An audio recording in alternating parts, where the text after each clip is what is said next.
Hi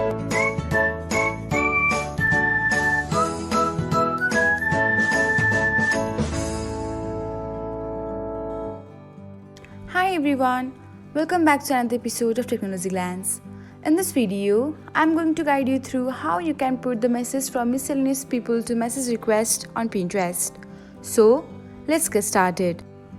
Watch till the end and don't forget to subscribe to Technologyglance by hitting the subscribe button and press the bell icon so that you'll never miss another update. Without further ado, let's get started. First of all, open the Pinterest app on your device.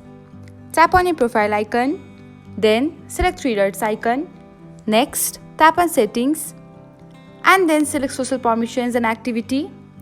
From here, tap on message settings and then select others on Pinterest. You can find a button beside message request here. Tap on the button and that's it. Now, all the messages from miscellaneous people on Pinterest will be shown to you on message request option. Thanks for watching. If you found this guide helpful, we will love it if you hit the thumbs up button below.